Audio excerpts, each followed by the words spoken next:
Bienvenue à chacun, à chacune. Donc, nous sommes là ce soir pour lancer ensemble la déclinaison Congrégation apostolique du label Église verte. Donc, nous allons commencer la soirée par une petite prière pour nous remettre, pour remettre notre soirée sous le regard de Dieu. Et puis ensuite, Robin Sauter, président d'Église verte, nous dire un petit mot d'accueil. Et nous laisserons la parole à Dominique Lang, assomptionniste, qui va nous introduire par je lui ai dit, une interpellation spirituelle autour de écologie et vœux religieux. Alors ensuite, nous pourrons vraiment entrer dans l'explication de ce label et de la déclinaison donc, qui est spécifique pour les communautés religieuses de vie apostolique qui démarre ce soir. Voilà, et donc vous proposez d'entrer ensemble dans cette réunion avec une prière qui est une prière d'introduction de réunion du mouvement Laudato Si, un mouvement qui nous est proche, à Église verte, qui œuvre à la conversion écologique des chrétiens, des catholiques en particulier. Père bien-aimé, Dieu de lumière, envoie ton souffle saint pour éclairer nos esprits et nous donner courage et audace dans notre chemin vers la conversion écologique. Accorde-nous pour ce soir des pensées claires, un cœur ouvert et des oreilles attentives. Aide-nous à sentir le cœur des autres au cours de cette rencontre et dans la générosité de chaque échange. Réunis ici en ton nom, nous te confions nos fragilités et nos faiblesses.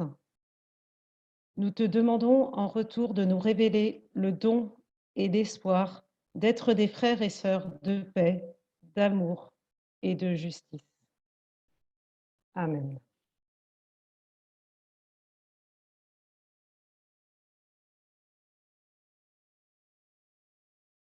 Voilà, et je laisse la parole à Robin Sauter, pasteur, qui nous accueille au nom du label Église verte en général. Merci Hélène et bonsoir à toutes et à tous. Donc, comme vient de le dire Hélène, je suis président d'Église verte. En fait, on est trois. Il y a un président et deux vice-présidents et une présidence tournante.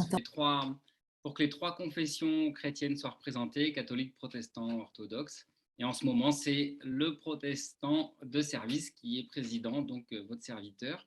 Je suis aussi pasteur en paroisse de l'Église protestante unie de France et je vous parle ici là depuis Romans-sur-Isère dans la Drôme. Je suis très très ému de vous accueillir ce soir, ému parce que c'est l'aboutissement d'un long travail qui se concrétise et puis parce qu'il y a eu plusieurs déclinaisons comme ça qui sont lancées en ce moment. On a déjà eu Jeunesse il y a un petit moment. En mois de juin, c'était la déclinaison association pour tous les structures médico-sociales en particulier. Et puis, on a lancé la déclinaison famille. Ce soir, c'est donc congrégation apostolique. Et puis après, ce sera les monastères. Enfin voilà, ça part tout azimut et c'est beaucoup d'émotions. Puis beaucoup d'émotions aussi parce que je retrouve Dominique Lang que je n'avais pas vu depuis longtemps. Et je me rappelle l'avoir rencontré la première fois il y a 12 ans déjà. C'était pour un stage de formation de pasteur où il nous avait fait l'amabilité de venir pour nous coacher, pour nous encourager, pour nous faire réfléchir. Et c'était donc, je réalise, j'étais tout jeune pasteur à ce moment-là, que ça fait déjà 12 ans et c'est émouvant de voir le chemin parcouru depuis. Voilà. Et bien, bonne soirée à tout le monde et je redonne du coup la parole. Nous avons fait le choix d'introduire cette réunion en demandant donc au père Dominique Lang, assomptionniste, de nous interpeller autour de la question écologique et de nos vœux religieux. Dominique, je te laisse la parole. Voilà, bonsoir à tous. Merci à toute l'équipe de me passer la parole. Très honoré de pouvoir vivre ça avec vous. Évidemment, c'est une bonne nouvelle quand on, comme Hélène, comme les trois du trio préparatoire, on travaille depuis longtemps sur ces sujets, de voir les chantiers avancer. Merci à cette équipe active du label Église Verte de vraiment faire avancer le dossier. Alors, je vous propose juste quelques réflexions à partir de ma petite expérience. Moi, ça fait plus de 15 ans, un peu plus même, que j'accompagne un certain nombre de structures d'église de manière amicale, simplement pour un peu stimuler, pour réfléchir et puis aussi témoigner de ce que je vois, de ce que j'entends, de beau, de ce qui avance, parfois aussi de ce qui résiste. C'est intéressant, je pense, pour des chrétiens de voir la doctrine sociale de l'Église se développer. Et les enjeux écologiques, c'est vraiment un nouveau chantier qui s'ouvre en direct sous nos yeux. Et c'est quand même assez passionnant à vérifier et à voir comment l'Esprit Saint travaille. Parfois, quand ça passe pas par la porte, il passe par les fenêtres. Alors, ce soir, c'est peut-être nous les fenêtres. Et c'est une bonne date puisque c'est aussi l'ouverture du Concile Vatican II il y a 60 ans, où on avait essayé d'ouvrir les fenêtres aussi. Donc, continuons ce mouvement-là. Je voulais juste en introduction vous raconter comment il y a, oui, pas loin de 15 ans, je m'étais retrouvé dans un petit Carmel. J'aime beaucoup ces sœurs et elles m'avaient invité à venir un peu parler de mon travail sur l'écologie. Et je ne savais pas bien comment parler des sœurs carmélites, de ce travail-là, parce que la clôture, le Carmel, c'est une vie très particulière que je ne connais pas. Et je ne voyais pas bien comment dire. Et je me souviens avoir dit à ce moment-là, une des choses difficiles pour nous dans la vie religieuse, c'est que notre langage est devenu un peu étranger à beaucoup de gens. Et par exemple, quand on parle de vœux de pauvreté, c'est très, très déroutant pour beaucoup de gens.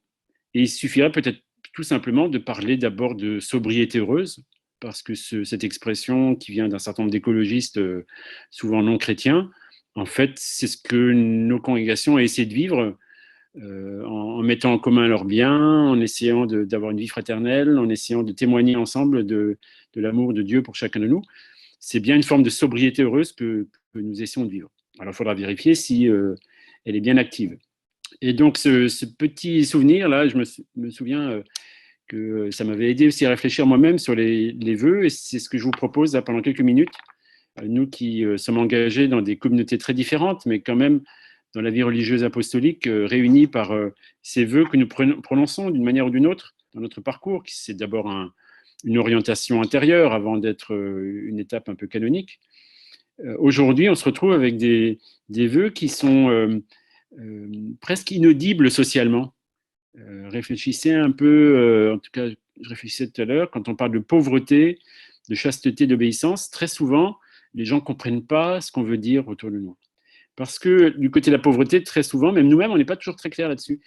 Parfois, on en fait comme un équivalent de la misère sociale. Ce n'est pas de ça dont on parle, évidemment. Il suffit de regarder parfois nos maisons, on ne vit pas trop dans la misère. Ça peut arriver dans certaines communautés où on vit très très simplement. Mais globalement, dès qu'on met des biens en commun, on ne vit pas misérablement. On est plutôt bien loti. Du même du côté de la chasteté, très souvent dans le langage actuel, la chasteté, c'est la continence sexuelle, alors qu'on sait bien tous que oui, c'est un des aspects, mais c'est bien plus large que ça, que c'est une manière d'être, que c'est un respect des personnes, et non pas simplement une limitation dure à vivre. Et puis du côté de l'obéissance, c'est peut-être avec les crises que nous traversons dans nos communautés, c'est encore plus déroutant, parce que très souvent l'obéissance, le vœu d'obéissance est vécu comme une espèce de soumission à une autorité, et on a vu les dégâts que ça peut faire quand c'est pas bien géré ou quand on renonce à une part de sa liberté de ce côté-là. Et donc on est parfois à la limite du contre-témoignage. Nos vœux sont, quand ils sont pas bien compris, sont presque rebutants pour certaines personnes. On ne comprend pas, ça devient un peu extraterrestre cette histoire-là.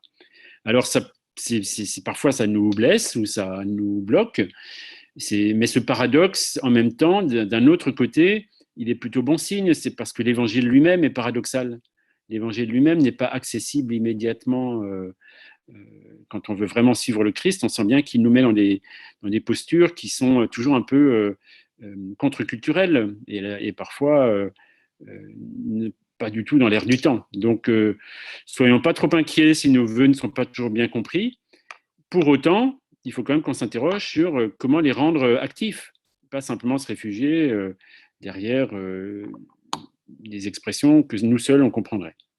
Voilà, comment refaire de ces vœux dans une perspective de prise de conscience écologique, qui est une des prises de conscience actuelles, il y en a d'autres, des prises de conscience sur la vie fraternelle, comme le pape le rappelle dans Fratelli Tutti, ou la prise de conscience du respect des personnes, dans tous les enjeux de bioéthique, dans tous les enjeux du lien social avec les migrants, etc. C'est vraiment des prises de conscience très contemporaines et qu'il va falloir qu'on porte ensemble, et nos vœux doivent y apporter cette bonne nouvelle dont nous sommes porteurs. Voilà, ça c'était ma petite introduction. Alors à partir de ce moment-là, je vous propose un premier point. Ça ne va pas être très long mon échange, mais j'essaie de structurer un peu. D'abord redire que finalement, à chaque époque, la vie religieuse, monastique ou apostolique, a toujours dû redire un peu pourquoi elle apportait une différence dans l'Église et dans la société. Elle apportait une manière d'être, une manière de vivre un peu différente. Sans doute, je le résume à ma manière, mais vous verrez vous-même si ça vous rejoint, entre autres parce qu'on porte deux questions. On porte d'abord un appel, et puis on porte un service.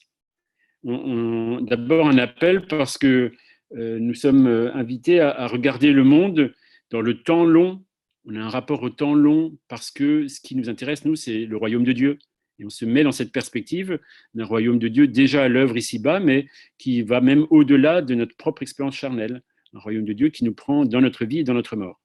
Donc ça, c'est vraiment l'appel qu'on porte tous en tant que religieux, religieuses consacrées, et particulièrement dans la vie apostolique. Et puis, il y a aussi un service, un appel à se mettre au service, à mettre à jour comment il y a dans cette cité des hommes des formes d'inhumanité, des dérives, des perversions, des endurcissements qui rendent le monde inhumain et donc incapable d'accueillir la promesse de Dieu pour lui. Voilà, donc nous sommes là pour manifester un appel qui se déploie dans le temps long et puis à nous mettre au service pour résister à ces formes d'inhumanité. Voilà, en tout particulièrement, les congrégations, on a nombreux parmi nous qui sommes nés au XVIIIe, XIXe siècle, en France notamment, mais je parle de cette situation-là et ceux qui viennent d'ailleurs, vous l'adapterez à votre propre cadre. Au XVIIIe, XIXe siècle, cet appel et cette résistance à l'inhumanité, elle a été vécue après la Révolution française sous deux aspects, comme une force de restauration et comme un espace missionnaire. Voilà, il fallait restaurer une société française ou européenne qui était devenue anticléricale, qui était devenue matérialiste, et donc la vie religieuse était une des forces vives pour restructurer le lien social, pour restructurer le tissu ecclésial, pour permettre à ce que la question de Dieu puisse continuer à être portée dans cette société post-révolutionnaire. Et puis aussi, le XIXe siècle a été un espace d'évangélisation. On est parti, on a accompagné très souvent le mouvement de colonisation des pays du Nord dans les pays du Sud, et on a accompagné, parfois précédé, parfois suivi, parfois de manière contestataire, parfois de manière compromis. En tout cas, on a été présent et on a apporté l'évangile parfois très loin. Et d'une certaine manière, ce mouvement de force de restauration et d'espace missionnaire, il s'est poursuivi jusque dans l'après-guerre, la Deuxième Guerre mondiale, jusque dans les années 50, 60, on pourrait dire, jusqu'au Concile d'une certaine manière. Et c'est à ce moment-là qu'on a pris la mesure de l'épuisement de ces deux dynamiques majoritaires qui avaient animé tout le 19e et tout le début du 20e siècle pour la vie religieuse apostolique. Or, aujourd'hui, depuis l'après-guerre, on a changé de monde. On n'est plus simplement dans un monde post-révolutionnaire, c'est plus vraiment notre question parce que les bascules sont maintenant beaucoup plus importantes. On est maintenant dans un monde mondialisé avec des phénomènes internationaux très importants, un mode consumériste, un mode de vie consumériste qui s'est vraiment étendu partout, un rapport au matérialisme, aux autres religions, etc., qui se répand et qui vraiment change complètement la donne. Et donc, il va falloir qu'on réinvente une autre manière d'être présent à cette société, pas simplement comme force de restauration ou comme espace missionnaire. Alors, on pourrait dire que d'une certaine manière, la bonne nouvelle des communautés nouvelles, qui sont nées dans les années 70, 80 et un peu après, 90, ont été une première réponse dans ces essais. On a vu que il y a du bon et du moins bon, comme dans toutes nos communautés, des choses qui ont abouti, des choses qui ont dérivé, des choses qui ont dû mûrir, etc. Mais en tout cas, ces communautés nouvelles ont redit, notamment à nos communautés apostoliques plus âgées, ou qui étaient nées dans un autre contexte, la force du travail de renouveau de l'Esprit Saint. C'est dans le signe du renouveau, cet Esprit Saint qui renouvelle sans cesse la face de la terre. Voilà, c'est ce mouvement-là que la vie religieuse doit manifester. Et donc, il faut rendre grâce pour ce qui s'est passé là. Deuxième point, on pourrait maintenant parler du XXIe siècle, ce que nous vivons actuellement, en 2022. Et vous vous souvenez comment le pape François, très souvent, nous demande de parler d'aujourd'hui, de ce qui se passe maintenant, dans notre année-là, et pas d'être dans une espèce de nostalgie stérile de ce qui s'est passé avant et dans lequel on se maintiendrait inconsciemment. Donc, au XXIe siècle, en Europe, nos congrégations ont perdu beaucoup de plumes. On vit un dépouillement très rude, d'abord par la diminution des vocations dans un certain nombre de nos familles religieuses, et aussi d'un dépouillement matériel, parce que tout ce que nous avions construit, imaginé, rêvé, comme œuvre, comme grand séminaire, comme maison de formation, comme maison d'accueil, on se retrouve aujourd'hui dans un cadre souvent surdimensionné, en tout cas en Europe, et on doit gérer maintenant ce rêve qui n'a pas abouti comme on s'y attendait. Voilà. Et puis le deuxième point, dans ce XXIe siècle, c'est un mouvement ancien, mais là qui est très fort, c'est que la vitalité de nos congrégations s'est déplacée. Et que autant le 19e, 20e siècle, c'était nous qui partions au sud pour annoncer l'évangile, autant maintenant c'est ces pays du sud qui nous ont accueillis, qui aujourd'hui portent en grande partie la vitalité de nos congrégations. En tout cas en termes de vocation, en termes de ressources humaines, etc. Il y a encore beaucoup de fragilité, il y a encore beaucoup de travail pour renforcer beaucoup de ces communautés dans nos pays du Sud. En tout cas, il y a une vitalité que souvent, dans nos communautés du Nord, nous n'avons plus de manière aussi massive. Voilà, donc ça, c'est vraiment un phénomène très fort. Et donc, il y a cette question de fond, et j'en arrive maintenant à cette question du rapport à l'écologie comme bonne nouvelle dans nos congrégations. Comment est-ce que nous accompagnons cette bascule de congrégations dont un certain nombre sont nées avant le XXe siècle, le XIXe, XVIIIe, parfois plus anciennes, et qui se sont structurées autour d'un travail, autour d'une restauration religieuse ou d'une annonce missionnaire dans des pays nouveaux, à un nouveau contexte qui est le nôtre aujourd'hui, d'une mondialisation, avec un développement d'églises nouvelles dans les pays du Sud notamment, ou sous de nouvelles formes communautaires qui sont parfois encore un peu hors cadre par rapport à les congrégations religieuses apostoliques traditionnelles. Troisième point, j'en arrive maintenant vraiment au cœur de mon propos, à partir de ce cadre que j'ai voulu dessiner, en quoi l'annonce, la naissance de ce projet, de cette dynamique Laudato Si, qui n'est pas simplement l'encyclique Laudato Si, mais qui est toute cette prise de conscience dans nos églises protestantes, catholiques, orthodoxes, depuis plus de 40 ans, 50 ans, on pourrait dire, mais disons de manière un peu structurée depuis une trentaine d'années.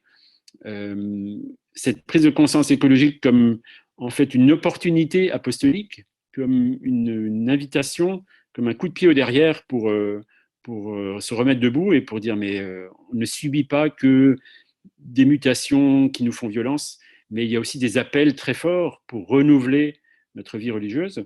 Là, il y a vraiment quelque chose d'assez extraordinaire à voir. Regardez comment nos congrégations anciennes, celles qui sont nées au 19e, au 18e, nous nous étions structurés pour nous mettre au service de l'inhumanité, enfin des humains blessés de nos sociétés. Et donc, beaucoup de nos congrégations sont devenues des congrégations enseignantes pour restructurer des réseaux d'enseignement, pour participer à l'instruction, notamment des populations les plus pauvres, les plus précaires, mais aussi des populations riches qui souvent étaient embourgeoisées et en oubliaient un peu le sens de leur vie. Et puis, un autre grand aspect de ce que nos congrégations ont assumé, c'est tout le travail sanitaire, le travail du soin, le travail pour prendre soin des enfants pauvres, des femmes battues, des prostituées, des familles malades, du monde ouvrier, etc.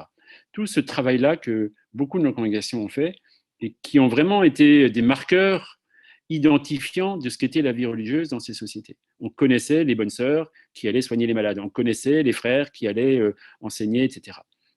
Aujourd'hui, d'une certaine manière, ce travail a été arrive presque au bout parce que, en tout cas en France et en Europe, ce travail d'enseignement et de soins a été assumé finalement par le reste de la société, par les États, par les structures politiques, les structures administratives. Aujourd'hui, ce sont les États qui assurent l'enseignement à tous, qui assurent une sécurité sociale à tous, etc. Et d'une certaine manière, nous n'avons plus prioritairement besoin de nous engager à fond dans ces chantiers-là. On voit bien que ce n'est pas aussi parfait, que les États ont du mal aussi à assurer ce service, donc il faudra sûrement se réinterroger là-dessus. Mais en tout cas, maintenant, il y a de la place pour repenser de nouveaux chantiers urgents où la vie religieuse doit s'engager. Et c'est ça que je voulais évoquer. Aujourd'hui, la question du soutien des plus jeunes, des adolescents, notamment face aux crises que nous connaissons aujourd'hui. Ces crises très angoissantes, les crises écologiques, les crises sociales, la guerre en Ukraine, etc., qui sont vraiment angoissantes pour ces jeunes générations, qui doivent se projeter dans un avenir qui est beaucoup plus incertain que ce que nous avions connu il y a quelques années quand nous nous sommes engagés. Et là, ça crée vraiment des générations qu'il va falloir qu'on accompagne de manière sérieuse, de manière créative pour les soutenir.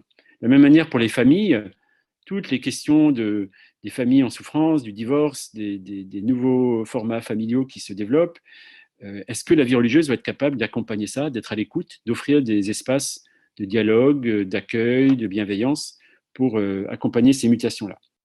On pourrait rajouter la question de l'accueil des migrants, la question de la précarisation de nos sociétés, les questions bioéthiques. Regardez tous les chantiers de l'euthanasie aujourd'hui. Est-ce que la vie religieuse aujourd'hui est capable de poser des signes forts pour montrer qu'on peut accompagner les personnes âgées autrement que simplement leur disant « tu nous gênes, il faudrait mieux que tu partes assez vite ».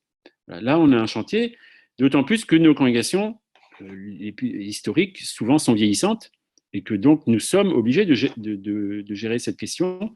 On le fait déjà de manière très bonne, hein, il ne faut pas dire qu'on n'a rien fait, mais est-ce que la manière dont nous le faisons pose un signe pour d'autres? Est-ce que ça interpelle la société dans laquelle nous vivons? Est-ce que nous développons des projets où d'autres peuvent se dire « Ah bah si les curés, si les bonnes sœurs sont capables de faire ça, bah moi, le laïc de service, il n'y a pas de raison, c'est moi qui devrais faire ça. Il n'y a pas que les bonnes sœurs ou les curés qui devraient faire ça. » Et donc, c'est là où le signe de la vie religieuse peut provoquer le reste de la société à avancer sur des questions où ils ne pensaient pas pouvoir avancer.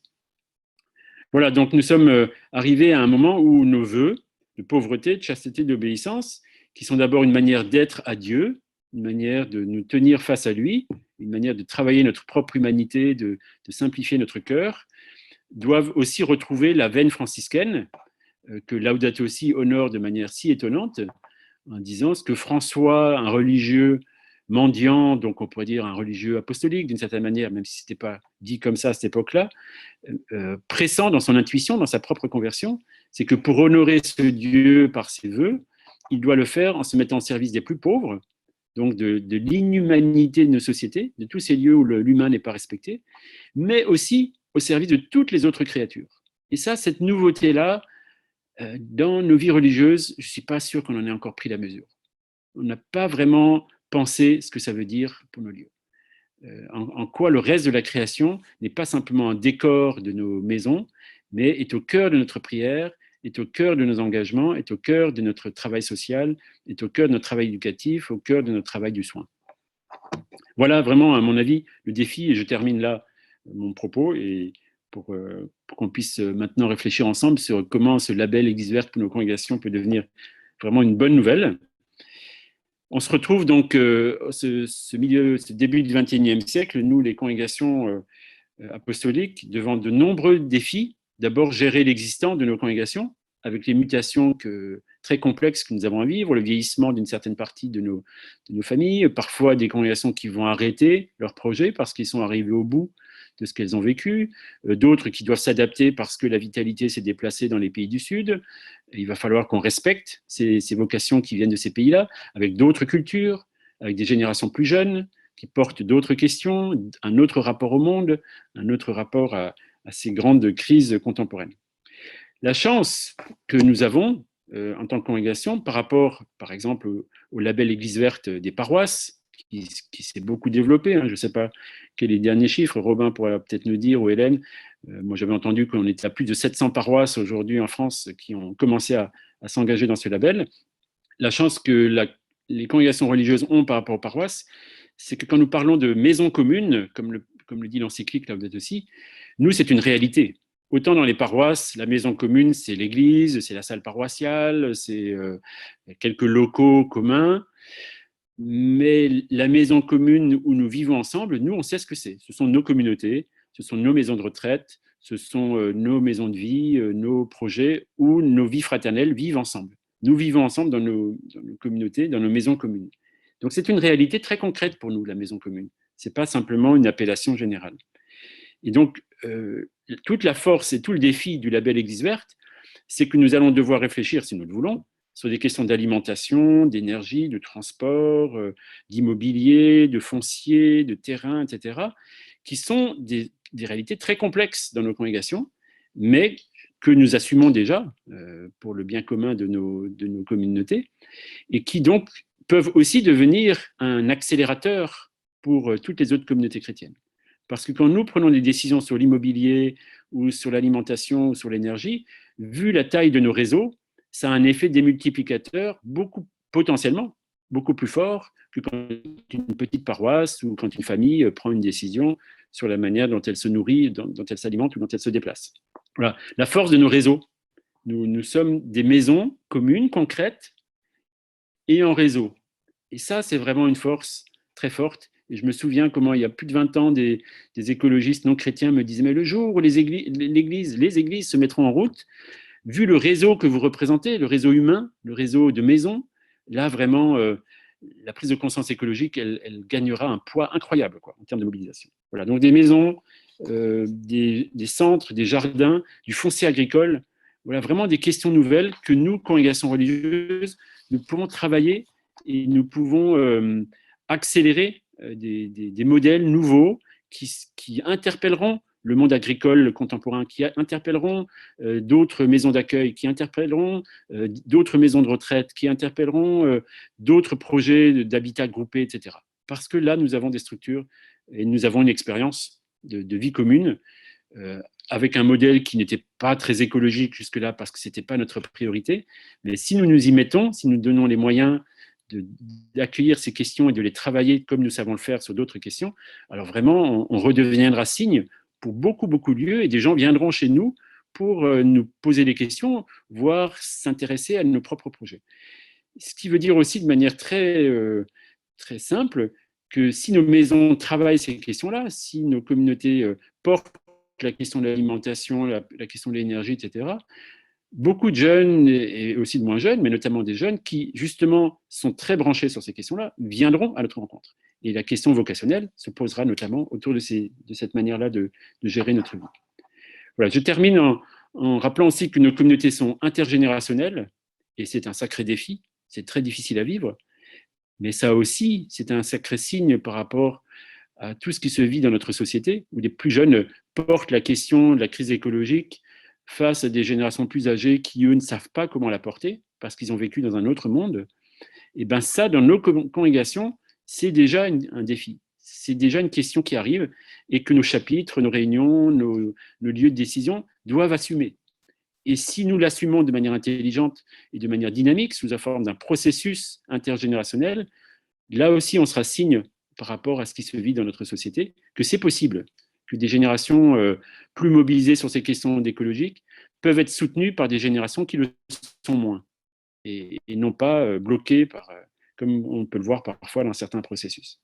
De la même manière, l'interculturalité de nos communautés, où nous vivons ensemble, Français, Européens, Africains, Asiatiques, Océaniens, etc., de différents continents, d'Amérique du Sud et ailleurs, nous essayons, c'est pas facile, de vivre ces différences culturelles comme une bonne nouvelle.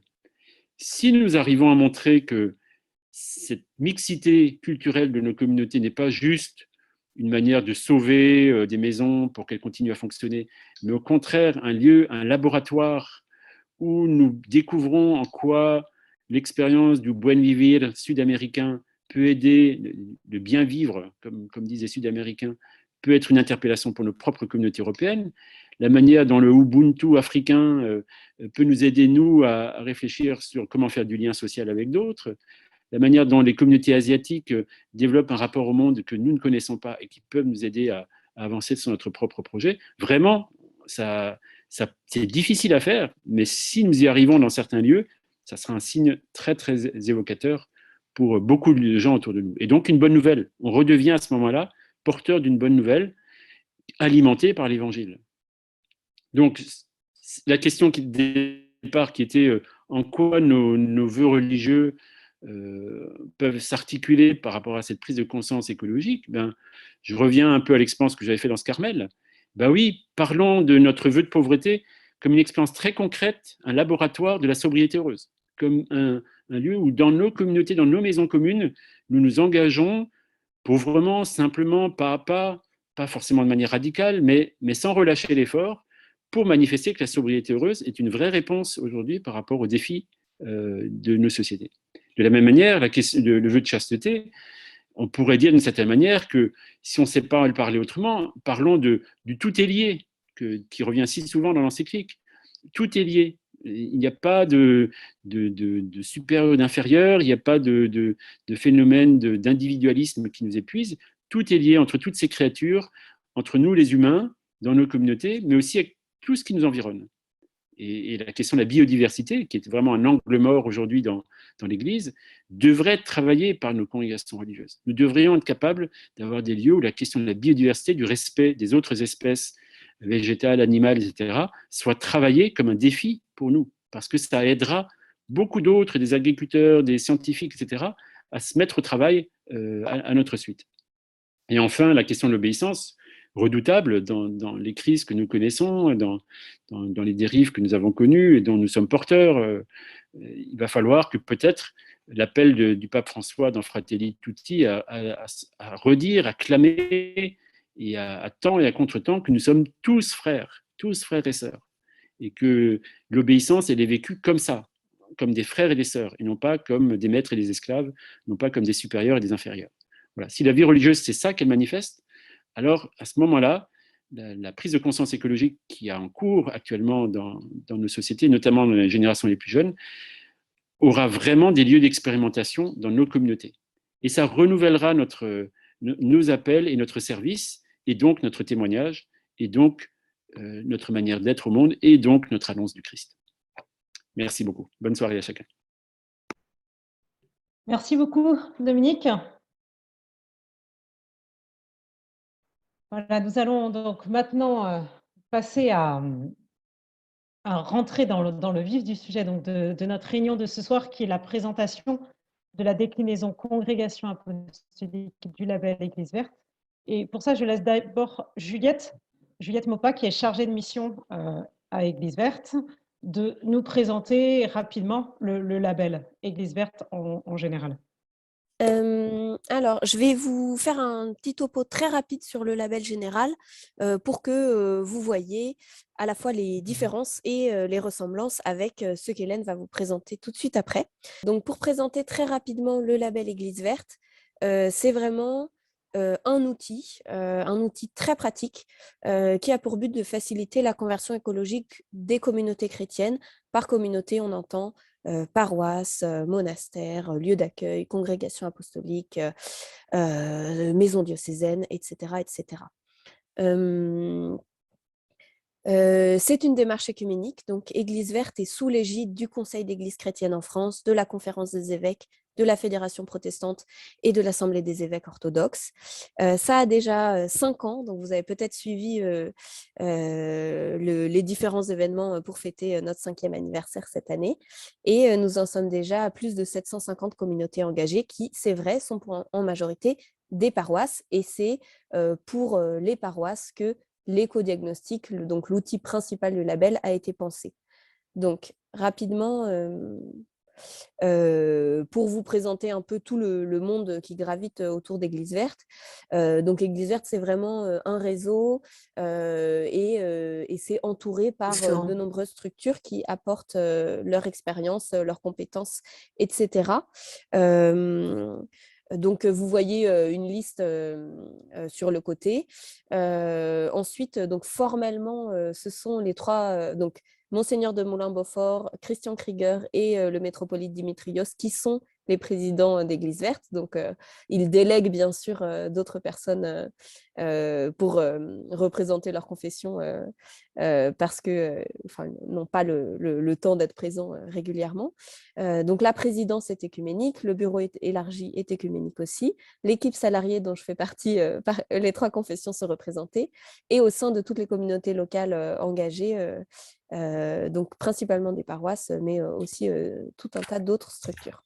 Alors, les objectifs du label, donc, qui restent à peu près les mêmes pour les déclinaisons qu'on a prévues pour les monastères, les congrégations apostoliques, les associations, etc., c'est d'aider une communauté à démarrer sa démarche écologique, parce qu'en fait, effectivement, entre le climat, la biodiversité, les ressources naturelles, intégrer ça dans la vie spirituelle et de façon concrète, on peut être complètement perdu et pas savoir par où commencer. Donc, vraiment aider à démarrer en mettant entre les mains de la communauté quelque chose de concret et avec une méthode.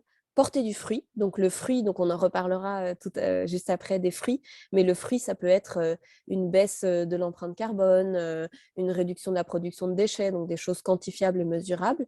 Et après, ça peut être d'autres choses, un élan, un souffle, des nouvelles interactions avec le quartier, avec d'autres structures, avec une paroisse voisine, etc.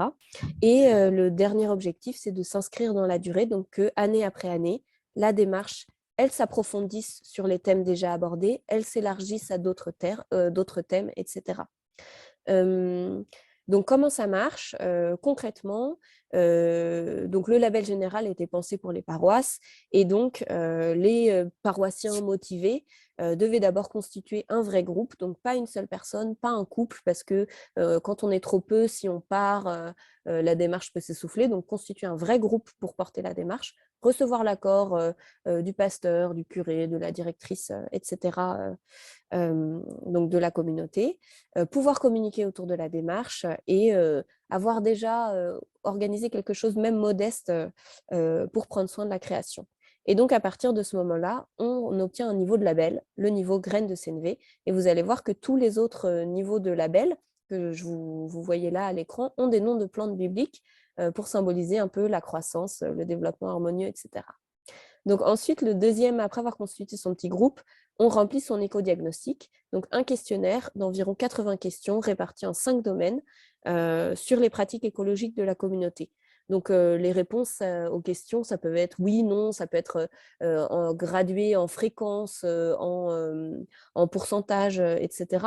Et donc ça permet de faire un tour d'horizon de tout ce qu'on peut faire. Donc, par exemple, pour une paroisse, donc le questionnaire général avait été pensé pour une paroisse, et donc on va y parler, par exemple, de catéchèse, ce qui ne sera pas le cas pour les congrégations. Et après, sinon, les autres questions sont plus... certaines vont être générales et seront conservées dans l'éco-diagnostic proposé pour les congrégations apostoliques, d'autres vont un petit peu changer, etc. Donc, toutes ces questions-là, en fait, ce sont déjà des suggestions de pistes d'action. Après avoir fait l'éco-diagnostic, on imagine son programme d'action pour l'année en cours et chaque communauté, donc dans le label général comme dans la déclinaison congrégation apostolique, est accueillie dès le début par une membre de l'équipe. Donc ça, je vous présente ça juste après.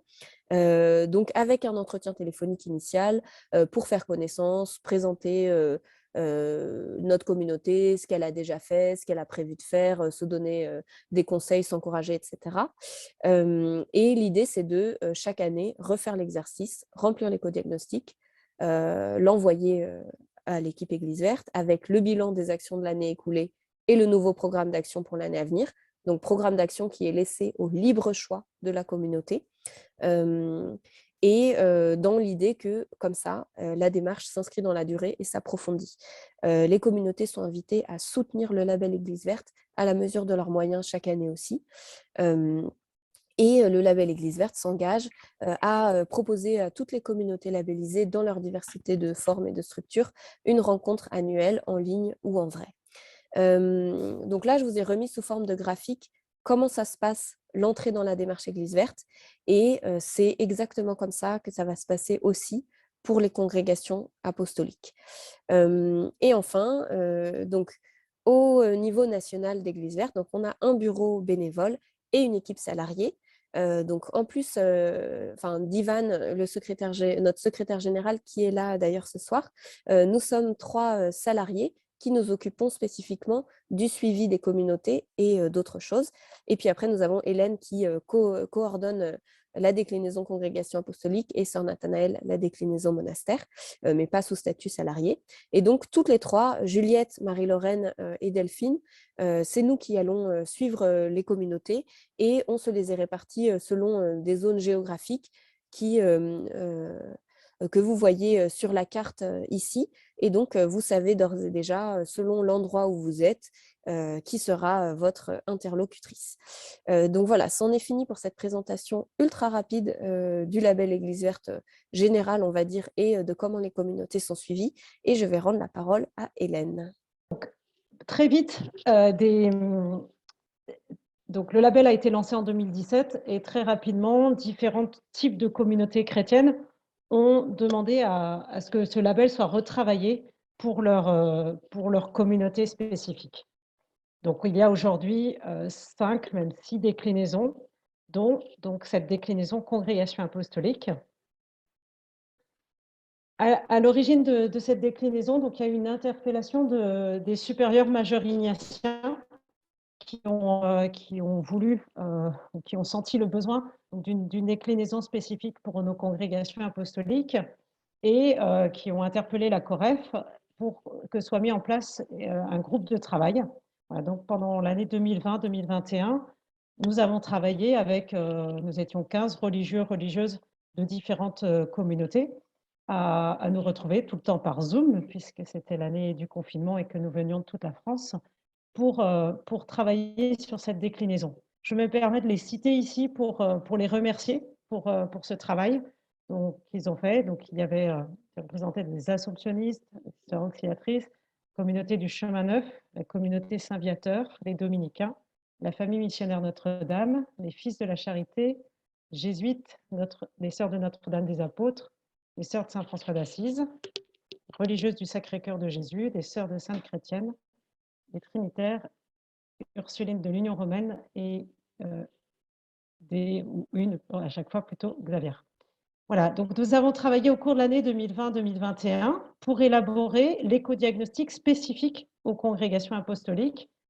Et puis, l'an dernier, 2021-2022, ça a été une phase de test où ces mêmes communautés ou d'autres congrégations apostoliques nous ont rejoints pour tester l'outil.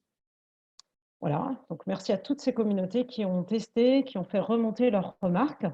Et puis, à la fin de l'année dernière, en mai, juin, et puis jusqu'à aujourd'hui, nous avons travaillé avec un petit groupe plus restreint pour finaliser vraiment l'outil à partir de toutes les remontées.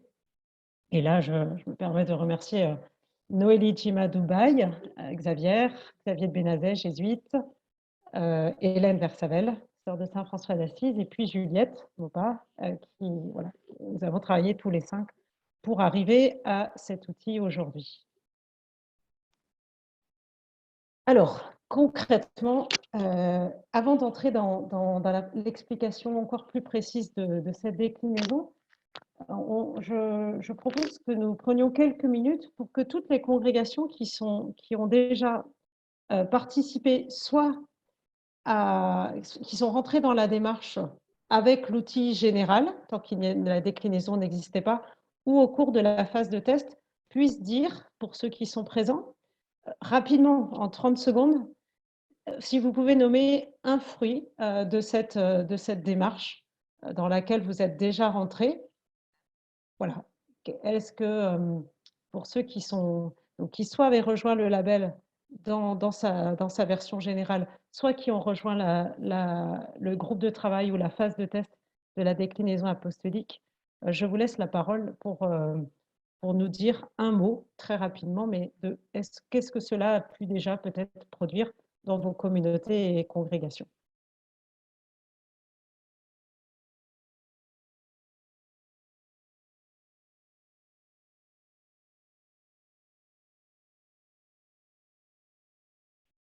Alors, pour la communauté Saint-Viateur d'Oulin, je pense que c'est une forme de responsabilisation. Ça nous a botté les fesses. pour une des communautés ursulines de l'Union romaine, Beaugency. Nous avons un composteur depuis 3 ans en lien avec la ville de Beaugency. Et ce qu'on retire de ce compost va autant dans nos petites plates-bandes de légumes que dans celles des jardins partagés de la municipalité. Nous avons donc commencé en faisant, en fait, on a mis en place une chaufferie bois pour notre maison mère à Saint-Pern et qui sert aussi pour notre EHPAD qui se trouve à côté. Et ça nous a beaucoup aidé le fait d'avoir rempli le questionnaire Église verte au départ pour nous stimuler justement pour voir. Et puis aujourd'hui, nous nous posons les questions pour toutes les autres communautés que nous avons en France et dans le monde entier au niveau des possibilités que nous avons d'adapter nos bâtiments pour, d'une façon ou d'une autre, pouvoir sauvegarder l'énergie. Alors nous, dans la communauté, c'est vrai que certains chiffres nous ont quand même conscientisés. Certains chiffres du livret, notamment de baisser de 1 degré la température de nos pièces pour pouvoir faire des réductions de consommation d'énergie. Ça nous a beaucoup fait réfléchir, notamment avec la crise actuelle. C'est très, très important. Et puis, c'est vrai que certaines questions délivrées nous ont permis en communauté d'avoir vraiment des réflexions spirituelles profondes. Et voilà, ça a été un bon temps fraternel tous ensemble. Voilà. En lien avec les propriétaires, ça nous a permis de se fixer chaque année des objectifs, par exemple, changer les fenêtres, changer les portes, les ampoules, voilà.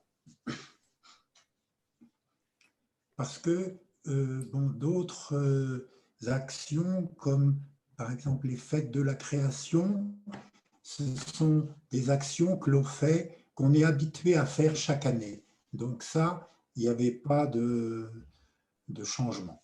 Peut-être un des premiers fruits de la lecture, de la méditation, de ces questionnaires, c'était tout simplement de s'émerveiller déjà du don reçu. Voilà, de nos constitutions, voilà. Donc ça nous a aidé ça nous a mis dans une disposition vraiment de joie. Et puis après, au-delà, ça nous a aidé à nous poser, à oser aller plus loin dans la mesure de l'impact de nos modes de vie. Et on s'est lancé dans un bilan carbone au niveau de la communauté en France. Et puis c'est étonnant parce que derrière, il y a eu la crise ukrainienne, énergétique, etc. Donc là, on est à se poser beaucoup de questions économiques, parce qu'on, comme beaucoup d'entre vous sans doute, on risque de souffrir cet hiver, pardon. Et puis voilà, ça nous a permis d'avancer petit à petit sur cette question pas évidente, peut-être angoissante pour certains. Ça nous a permis d'anticiper, voilà. Et puis là, on se sent plus prêt à affronter l'hiver qui vient. Et nous allons donc passer vraiment dans la présentation plus pratique de la proposition d'Église verte congrégation apostolique. La déclinaison congrégation apostolique. Donc, vous voyez le logo qui est apparu hier soir et il y a une petite erreur puisque pour l'instant il s'appelle Église verte congrégation et bien sûr il s'agit d'Église verte congrégation apostolique. C'est bien notre spécificité. Il représente un cerf.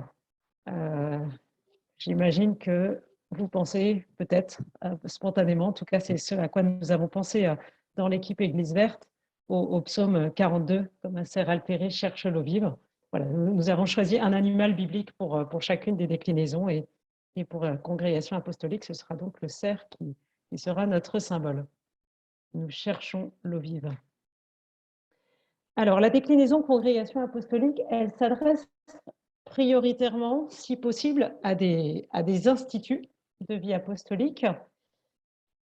Et donc, il est possible de s'inscrire, d'être labellisé en tant que communauté locale, donc une petite communauté locale ou une fraternité ou un couvent ou une maison, selon les noms, puisqu'on a beaucoup de vocabulaire différents dans nos différents instituts.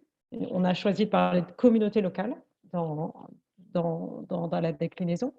Donc, une communauté locale, la petite communauté des sœurs d'une ville peut s'inscrire et être labellisée en tant que telle, en répondant à l'éco-diagnostic communauté locale.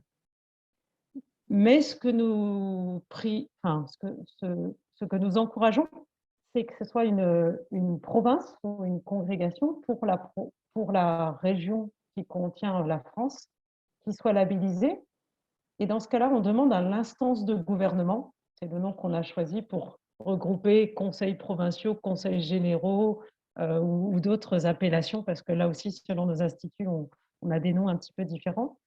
Donc, une instance de gouvernement se saisisse de l'éco-diagnostic. Il y a un éco-diagnostic spécifique pour les instances de gouvernement et qu'elle incite ces communautés locales à se labelliser elles aussi, pour que les deux niveaux, le niveau local, où chaque frère et sœur peut être impliqué au quotidien dans des changements très concrets qui ont leur valeur, même s'ils sont petits, parce qu'ils éduquent à ces vertus écologiques, comme dirait le pape François, et à cette conversion écologique qui est à la fois intérieure et très concrète. Donc, des gestes au quotidien. Et puis, que le niveau plus décisionnel, plus structurel soit aussi impliqué pour que des changements plus importants en termes d'impact puissent aussi être possibles, que ce soit isoler nos bâtiments, changer nos placements financiers, revisiter notre flotte de véhicules, etc. Donc, voilà, une invitation à travailler à deux niveaux, à la fois dans chacune de nos communautés locales et puis au niveau des instances de gouvernement. C'est pour ça que nous n'avons pas un, mais deux éco-diagnostics dans la déclinaison congrégation apostolique. Donc, un éco-diagnostic destiné aux communautés locales, couvent, fraternité, maisonnée, etc. Et un éco-diagnostic destiné aux instances de gouvernement, souvent le conseil provincial qui inclut la France, de France ou d'Europe, mais pour la partie française, etc. Et donc, on a dû imaginer un moyen de labelliser très concrètement. On s'est dit que serait labellisée une congrégation si son instance de gouvernement, qui inclut la France, est labellisée à un niveau, par exemple liste des champs, et que 30% au moins de ces communautés locales étaient labellisées elles aussi au niveau liste des champs. Voilà, coupler le niveau local et le niveau plus global, plus institutionnel. Dans ces 30%, nous n'avons pas inclus les EHPAD, parce qu'on sait bien que les enjeux sont spécifiques, que les moyens d'action sont malheureusement souvent beaucoup plus réduits, mais surtout parce que les EHPAD, comme un certain nombre des œuvres des congrégations, quand elles ont des écoles sous tutelle ou des établissements médico-sociaux sous tutelle, sont mieux pris en compte par la déclinaison association du label Église verte. Donc, si vous êtes une communauté religieuse, vous pouvez utiliser l'éco-diagnostic congrégation apostolique pour la vie en interne des frères et des sœurs et travailler sur vos œuvres sous tutelle ou vos œuvres gérées en direct avec la déclinaison association, qui va prendre en compte les spécificités de restauration collective, d'établissements médico-sociaux éducatifs. Bien sûr, là aussi, il s'agit de coupler les deux. Ça n'aurait pas de sens de changer nos vies en interne si nous ne réfléchissons pas à l'effet de levier, pour reprendre l'expression de Dominique Lang tout à l'heure, que nous avons d'influence sur les lieux que nous gérons ou sous lesquels nous avons une possibilité de parole et parfois de pouvoir de décision dans des conseils d'administration très forts. Et la déclinaison congrégation apostolique va plutôt regarder l'interne de nos communautés et de nos congrégations. Voilà, Juliette a rappelé un petit peu tout à l'heure, mais je reviens donc rapidement. Concrètement, comment ça marche? Il y a, pour s'inscrire, donc on s'inscrit sur une base de données. La base de données d'Église verte s'appelle Scholana. Vous avez l'adresse Internet. une communauté ou une instance de gouvernement qui veut s'inscrit sur Scholana. Et il y a là aussi des questions préalables, comme Juliette a parlé tout à l'heure pour les paroisses, pour le label général. Questions préalables, on vous invite à avoir d'abord fait un événement, c'est-à-dire plutôt un temps de prière et un temps de sensibilisation aux questions écologiques avant de commencer l'éco-diagnostic. L'éco-diagnostic est assez, porte des questions très pratiques, très techniques, très précises, mais il n'a pas de sens, il perd sa chair, il perd sa saveur et son souffle s'il n'est pas d'abord intégré dans une démarche spirituelle et de sensibilisation écologique préalable. Vous êtes d'abord à organiser en province ou en communauté un temps de prière, un temps de sensibilisation, un temps de dialogue aussi sur ces questions écologiques et sociales, puisque vous verrez qu'une partie de l'éco-diagnostic concerne la dimension humaine de l'écologie, puisque nous ne voulons pas séparer les deux, tout est lié encore une fois. Donc, des questions préalables qui visent aussi à mettre en place un groupe qui va être le moteur et qui va suivre la démarche, et que ça ne soit pas juste un frère ou une sœur isolée, mais bien un petit groupe, et un petit groupe qui est en lien avec la supérieure, avec le conseil provincial, régional, général, et qui peut vraiment dialoguer avec eux sur les décisions importantes qui sont prises. Donc ensuite, l'inscription, c'est très rapide, hein, ça se fait sur la base de données. Tout est expliqué de manière très précise sur le site Église Verte, donc je ne vais pas rentrer dans les détails de comment on rentre sur la base de données, on s'inscrit. Mais voilà. Et avec ça, vous avez déjà le niveau graine de CNV. Vous êtes une graine de CNV, il y a tout un potentiel d'action, même si la graine, pour l'instant, ce n'est qu'une graine. Donc, vous êtes invité ensuite à saisir ce fameux éco-diagnostic, donc qui est un questionnaire en 5 parties, qui reprennent les 5 parties du label général, mais plus déclinées pour nos congrégations. Donc, la première partie s'appelle « Vie spirituelle et formation ». Elle concerne nos temps de prière, notre vie spirituelle en général, comment cette dimension de louange pour la création, de prière pour les personnes touchées par les dégâts écologiques, etc., et s'introduit dans notre vie de prière et dans notre vie liturgique, et de formation spirituelle, mais aussi intellectuelle aux enjeux écologiques, sociaux et humains. Donc, vie spirituelle et formation. Deuxième domaine, qui sont les bâtiments, énergie, eau, avec des questions là, très pratiques, très techniques, pour aider à avancer dans ces domaines. Un troisième domaine qui est les terrains. Alors, parfois, nous avons très, très peu de terrains, parfois, nous avons des grands terrains, et nous pouvons réfléchir à qu'est-ce qu'on en fait, comment on peut les partager avec d'autres, comment on peut agir avec d'autres pour que ces terrains soient utiles et produisent du fruit d'une manière respectueuse de la création. Terrain. Le quatrième domaine s'appelle engagement apostolique pour une écologie intégrale. Il va être ouvert donc non seulement au fait d'agir avec d'autres, rejoindre d'autres, tisser des liens pour préserver l'environnement, pour s'engager pour le respect de la création, mais aussi pour lier ces enjeux écologiques aux enjeux sociaux, ouvrir là aussi des espaces, travailler avec d'autres pour que les dimensions de justice sociale et écologique soient respectées, et que nos communautés qui ont une habitude de prendre soin des plus oubliés, des plus pauvres, le fassent avec ce souci écologique, et que ce souci écologique soit lui aussi, j'allais dire, vivifié par cette rencontre avec les personnes en précarité, les personnes oubliées, d'une manière ou d'une autre. Dimension d'écologie intégrale.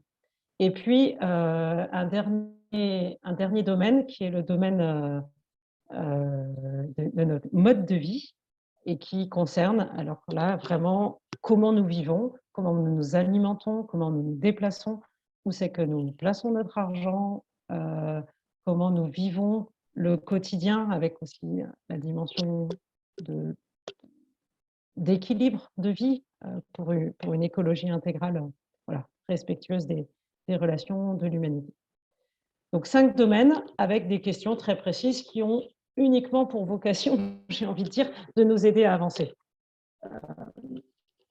Voilà. Ce qui est à l'expérience, il semble vraiment qu'il ne s'agit pas tant de répondre à l'éco-diagnostic. Bien sûr, à un moment, il faut le faire parce que ça nous permet d'avoir du concret, ça nous permet de mesurer comment nous avançons. Mais nous avons proposé des fiches thématiques qui sont sur le site Église Verte, dans la déclinaison congrégation apostolique, où il y a un peu plus de chair que dans l'éco-diagnostic, avec des réflexions, avec des questions ouvertes pour dialoguer, discerner en communauté, et qui sont un préalable vraiment intéressant si on ne veut pas juste cocher des cases. Parce que le risque de l'éco-diagnostic, c'est de cocher des cases. Mais voilà, on vous propose de prendre le temps de ne pas faire tout l'éco-diagnostic en une soirée communautaire, plutôt de prendre partie par partie avec une dimension d'information, de sensibilisation et de dialogue tellement précieuse avant de, effectivement, regarder le très concret et cocher les cases. Et l'éco-diagnostic, donc, il donne un niveau, il y a des pourcentages dans chaque domaine, mais ce n'est pas tant ça qui est important qu'il nous permet d'ouvrir des pistes sur qu'est-ce qu'on pourrait améliorer. Vous pouvez voir les questions comme des questions de « on en est déjà là, on n'en est pas encore là », ou peut-être surtout comme autant de possibilités, de possibles qui sont ouverts pour avancer. Ah oui, on pourrait faire ça. On pourrait voilà, installer un compost, on pourrait installer une chaudière bois, si je reprends les exemples de tout à l'heure. On pourrait décider de se débarrasser de la voiture, de la communauté. On pourrait, voilà, autant d'actions possibles et qui nous viennent à l'esprit en regardant, en saisissant l'éco-diagnostic. Donc, à la fin, il se termine par un programme d'action annuel qui est lui aussi saisi en ligne et envoyé à l'équipe d'Église Verte, donc à Juliette, Marie-Lorraine et Delphine, qui vont ensuite vous appeler pour faire le point avec vous voilà, et voir avec vous comment vous pouvez avancer. Une fois que vous avez fait tout ça, vous êtes devenu liste des champs. Ou plus, si vous êtes déjà assez avancé que dans l'éco-diagnostic, vous avez atteint des pourcentages plus élevés. Et chaque année, vous recommencez l'éco-diagnostic en faisant le point sur le plan d'action annuel, où vous en êtes, et puis qu'est-ce que vous souhaitez mettre en place pour l'année suivante. Voilà. Et donc, vous progressez petit à petit et dans la durée. Donc, chaque année, faire un bilan des actions de l'année écoulée, re-remplir l'éco-diagnostic et faire le programme d'action pour l'année à venir. Pour l'avenir, oui, c'est ça. Et donc, vous obtenez des pourcentages dans chacun des 5 domaines qui permettent de progresser dans les niveaux. Mais voilà, encore une fois, on sait très bien que ce n'est pas ça qui importe. On n'est pas là pour gagner des points, mais c'est une manière de nous stimuler et de mesurer les pas concrets que nous faisons et nous sentir moins impuissants aussi face à cette crise sociale et écologique dans laquelle nous sommes pris. Donc tout ça se transmet, se remplit en ligne sur égliseverte.solana.com. Bon, les 5 niveaux, vous les avez déjà vus. Avant de vous souhaiter bonne route avec cet éco-diagnostic, on va prendre un temps, bien sûr, de questions-réponses et nous allons essayer d'y répondre. Et peut-être je devance déjà une question qui va certainement arriver, qui est, alors qu'est-ce qui se passe avec ceux qui sont déjà labellisés? Donc, il y a des communautés, des congrégations apostoliques qui sont parties dès 2017 ou 2018 avec le label général, avant que les déclinaisons se soient mises en place. Très bien, voilà, c'est bravo pour les précurseurs. Donc, vous allez être invité à la prochaine, comme vous renouvelez l'éco-diagnostic chaque année, au prochain renouvellement, vous êtes invité à prendre le nouvel éco-diagnostic, donc spécifique pour les congrégations apostoliques, qui vient d'être mis en ligne. Voilà. Donc, vous verrez que les questions changent un peu. En même temps, vous allez retrouver la structure, mais vous allez pouvoir refaire un éco-diagnostic avec un éco-diagnostic plus, on l'espère, plus adapté à votre réalité. pour ceux qui sont rentrés dans la phase de test, donc qui sont rentrés l'an dernier, au moment où on testait l'outil, si vous nous dites eh bien oui, on est prêt à continuer, on n'était pas juste là pour tester, on veut bien continuer, vous recevrez directement le niveau graines de CNV et vous allez être invité donc là aussi à renouveler, à refaire l'éco-diagnostic avec cette version qui a été donc revue cet été et jusqu'à qui est encore en train d'être réajustée. Les tout derniers ajustements ont lieu ces jours-ci pour prendre en compte toutes les dernières modifications. Donc, vous allez être d'emblée au niveau graines de CNV parce que pour honorer le test que vous avez fait, et puis la prochaine fois que vous saisissez le nouveau éco-diagnostic, vous aurez le niveau qui est le vôtre. Très bien. Sœur Laure de l'Assomption. J'avais une question par rapport à agir avec d'autres. Je vois que c'est voilà, par rapport aux migrants, c'est par rapport aux fragilités, aux plus pauvres, comme vous disiez. Et ça pourrait ouvrir de nouveaux champs d'apostolat ou pas. Quand je dis ou pas, c'est-à-dire que personnellement, par exemple, moi je suis dans une école et mon apostolat principal, c'est dans l'école, c'est au sein des jeunes, enfin, c'est avec les jeunes pour les sensibiliser, etc. Et je peux pas, on ne peut pas se multiplier. Et donc, ça dirige fortement vers un type de mission qui n'est peut-être pas forcément le type de mission que ma communauté vit en ce moment. Alors, par chance, en France, on a plusieurs communautés. Il y a d'autres communautés qui vivent plus ce type de mission. Mais du coup, je me dis comment, si jamais on propose ce type de diagnostic à toutes les communautés, comment est-ce que ça va être perçu? Bon, voilà. Donc, comment a été vécu ce type de diagnostic dans des communautés qui avaient déjà un apostolat traditionnel? En tout cas, dans cette partie, donc ça concerne uniquement la partie D de l'éco-diagnostic. Il y a des questions un peu dans tous les domaines, effectivement, dans tous les domaines de l'écologie intégrale, tel que le chapitre 4 de Laodate aussi nous la présente,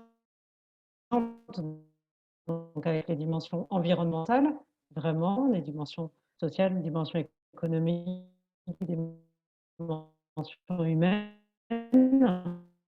En tout cas, donc je ne peux pas trop répondre pour le côté congrégation apostolique, mais en tout cas pour ce qui est de comment agir, c'est vraiment, donc la seule, on va dire, contrainte du label Église verte, c'est de remplir l'éco-diagnostic, de façon exhaustive, intéressée, sincère, etc. Et après, le programme d'action est laissé à l'appréciation vraiment de chaque communauté et on le voit complètement pour toutes celles qui sont engagées dans le label général. Les activités, le programme d'action écologique prévu, on retrouve certaines choses un peu partout et il y a d'autres choses qui sont complètement liées au charisme de la communauté, à ses particularités locales, géographiques, etc. Et donc, en termes d'action, il n'y a pas de contraintes. J'appuie ce que Juliette vient de dire, à savoir que le but, ce n'est pas du tout de tout lisser, de tout uniformiser. Et si la question ne vous concerne pas, simplement passer à la suivante. De toute façon, le but, ce n'est pas d'avoir 100%, de répondre à 100% des questions par oui, parce que c'est pas, on ne veut pas bâtir des communautés de purs et c'est pas un but en soi d'arriver à 100% de toute façon, parce qu'on n'est jamais à 100%. Et sur le fait d'agir avec d'autres, moi, ce que ça m'évoque, je ne sais pas si c'était ça qu'il y avait derrière votre question, votre remarque, c'est que évidemment, on peut aussi agir avec d'autres communautés chrétiennes, si c'est la paroisse qui est à côté ou si c'est avec l'école. Donc, il y a des choses qui se font en interaction à plusieurs. En tout cas, pour les paroisses, il y a des choses qui se font intéressantes par doyenné ou alors, nous, ce qu'on vit à Romans, c'est que c'est la paroisse catholique et paroisse protestante. il y a au moins une fois par an où l'équipe Église verte de la paroisse catholique et c'est la paroisse protestante se réunissent et on fait des actions ensemble. Donc ça nous rapporte des points des deux côtés. Et on n'est pas du tout dans une logique de compétition. C'est ce qu'on craignait un peu au départ. Certains nous avaient fait le reproche, mais vraiment dans une belle émulation collective en fait. Et ça permet d'avoir un référentiel commun. Mais il faut prendre l'éco-diagnostic que comme un référentiel qui est ce qu'il est et qui peut être amélioré aussi, hein, évidemment. Et déjà, vous avez apporté des éléments de réponse. Donc, c'est vraiment dans une démarche d'écologie intégrale. Donc, la question de la relation est très importante parce que nous sommes des communautés religieuses et on peut facilement s'autosuffire. Penser en interne, en communauté locale, avec d'autres communautés de la même congrégation, etc. Et même avec aussi les paroisses ou les communautés religieuses environnantes. Mais on a aussi proposé, si possible, d'avoir aussi des relations avec d'autres organisations laïques, parce que c'est toujours enrichissant de s'ouvrir aux autres que de rester toujours dans un cercle fermé où on a le même référentiel, les mêmes modes opératoires, le même langage. Donc, c'est dans le but de témoigner de ce que nous vivons et aussi d'être témoin à notre tour de ce qui se fait ailleurs. Donc, ça, c'est un premier point, mais c'est toujours dans la mesure du possible. Et ce n'est pas pour que toutes les congrégations réorientent leur apostolat, mais ça peut être ponctuel, une fois dans l'année, et pour nous rebooster dans notre propre mission. Donc, c'est dans ce sens-là. Et puis, un second élément que je pourrais ajouter, c'est que l'appel à la conversion, c'est vraiment l'appel à écouter le cri des pauvres et le cri de la terre. Donc, c'est important d'avoir un contact concret avec ces lieux qui crient. On peut faire beaucoup de choses au niveau alimentation, transport, etc.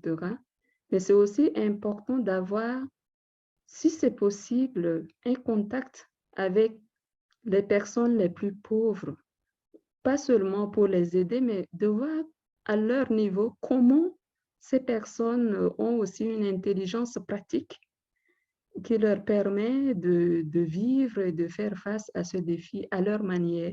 Et ce n'est pas notre mode de vie, c'est un autre mode de vie, mais d'être aussi en contact avec les personnes.